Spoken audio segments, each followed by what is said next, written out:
back again, Lord Rosfield. I'm touched that you should find me such good company. It is not your company, but your counsel that I seek on this occasion. Ever the charmer. What will it be today, then? The Iron Kingdom. I need to know what to expect. You'll soon be setting sail for Drake's Breath, then, I take it. The mother crystal that rises from the boiling sea. There was a time when a true-blooded Rosarian had only to brave the waves to visit it. But then the Ironblood made their move.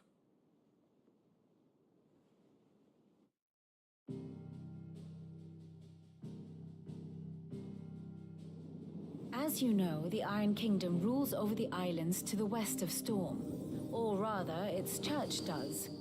But this is not the pragmatic approach to state religion employed by the Holy Empire to manipulate the masses. No, the Iron Kingdom is the literal embodiment of the crystalline orthodoxy. And so, if one is to understand it, one must start there. As the name implies, the orthodoxy holds the mother crystals sacred, and they do not take kindly to heathens plundering the objects of their worship for the means to fill washtubs and light lamps with frivolous feats of magic. Indeed, the faithful consider ether a sinful thing, a poison no less. And to them, a dominant is an instrument of evil, albeit one they have proven only too happy to turn against their enemies. Some 80 years ago in Northern Storm, Drake's eye collapsed. Soon after, in pursuit of ether and with the blight at their backs, the Northern Territories descended upon the Grand Duchy of Rosaria. And when the Shields of the Flame marched north to meet them, the Iron Kingdom spied an opportunity. A few short days later, the Crusaders landed on the island of Mount Drastanus, home of Drake's Breath, and plucked it from the duchy's grasp. Rosaria tried to reclaim it, of course, but to no avail. I doubt more than a handful of duchy men have set foot on its shores in your lifetime. Nor are they like to again, under the Empire's stewardship, meaning the Iron Blood will keep their island. And with it, the foothold they need to march on mainland soil when next they spy an opportunity.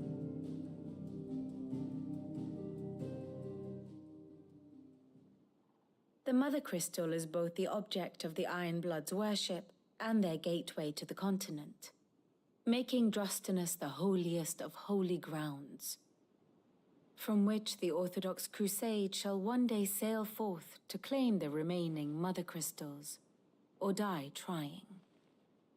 My father and my grandfather both traded blows with the Iron Blood for control of Drake's Breath. Had things unfolded differently at Phoenix Gate, we would have sent our entire fleet against them. But instead, they sent their fleet against Rosaria, sacked the capital, killed the men, and captured the women, including Jill. I'd say you'd be forgiven for wanting a little revenge, Clive. My only aim is to destroy the Mother Crystal. But thank you all the same. Not much else to do here. Let's see if Jill's ready.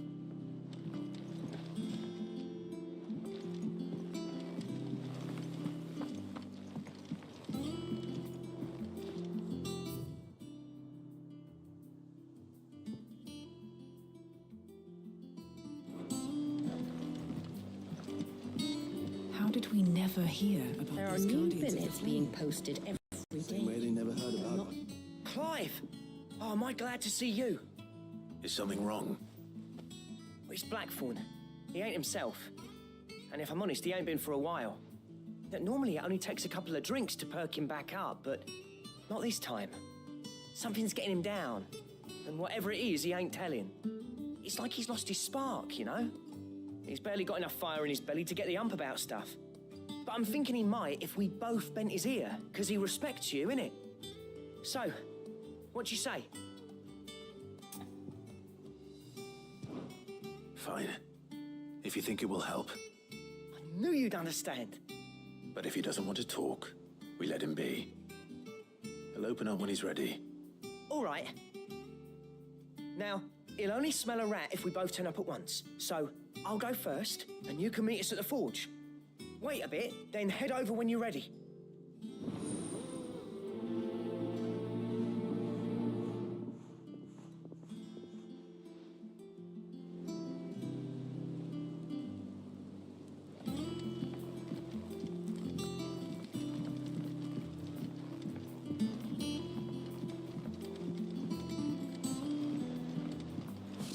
Typical no-wolf, cowering behind their wall. I could have sworn we had a few more.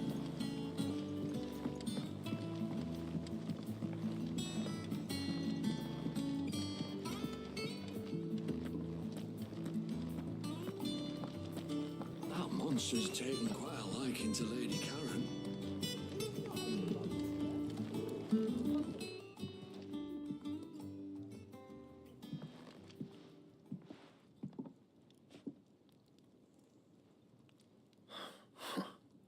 First August, and now you. You pair up.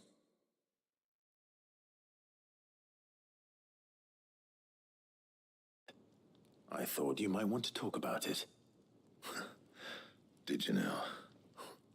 I told you not to stick your nose in my business.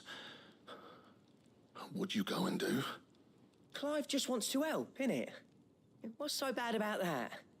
Talk to him. You never know, you might feel better for getting it all out in the open. Please, mate. I'm worried about you. Phil shut you up. It's nothing really. Stupid. Not the sort of thing you bother people about. Why don't you tell us all the same?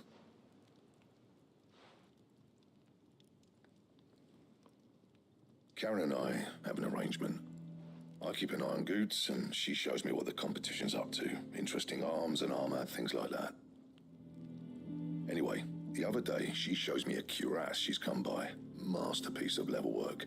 Light, supple, and tougher than it had any right to be. Made my stuff look like every clumsy shit. I should have brought the bastard thing there and then just to study it, but I was too proud. And now every time I reach for my hammer, I'm reminded that I'm not the craftsman I thought I was. There. You happy? You got what you came for? Now piss off. All right, we're going.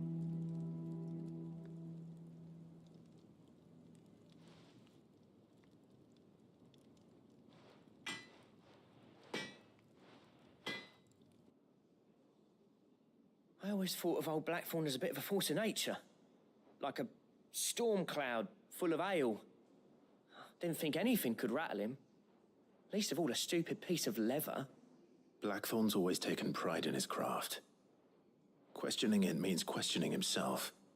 Something tells me this is only going to get worse. If he has doubts, it will affect his work, which will only add to his problems. We need to nip this in the bud. I couldn't agree more. He said he should have bought that cuirass. Perhaps we should track it down for him. Assuming you're happy to help, that is. Too bloody right I am. Glad to hear it. First things first, then. We need to speak to Karen.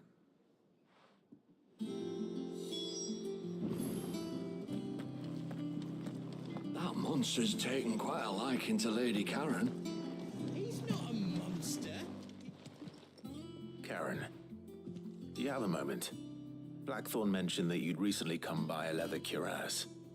An exquisite example of the craft, from what he told us. And he ain't been himself since he saw it.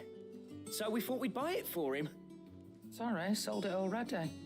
Didn't think Blackthorn cared for it the way he turned his nose up. But it was nicely put together, that's for certain. Even if the bloke who made it is a bit of an odd one. Happened across him on my travels. Makes all his stuff to order, but the fella who commissioned it refused to pay. He didn't like the colour of summit. So I took it off his hands for a fair price.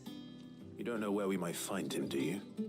Like I said, he's a bit of an odd one. Doesn't even have a workshop. He don't trust hunters neither, which means he spends as much time out tracking beasties as he does working their hides. I see. He did tell me summit, though. Apparently, his next commission's for a set of griffin hide greaves. Here, there's a griffin on the hunt board. The curse breakers were placing bets on who'd bag it. Now, where the bleeding hell was it sighted? Somewhere in Sambrec, maybe... Caer Northern, that was it. Thank you, Karen. We'd be lost without you. At least you admit it. So, it sounds like going after that griffin might be the best chance we have of finding our roaming leatherworker. I'll leave the hunting to you if you don't mind. While you get on with that, I'll ask around the markets. See if I can't sniff out who he is and where he's hiding. Good idea. Hopefully one of us will be able to track him down.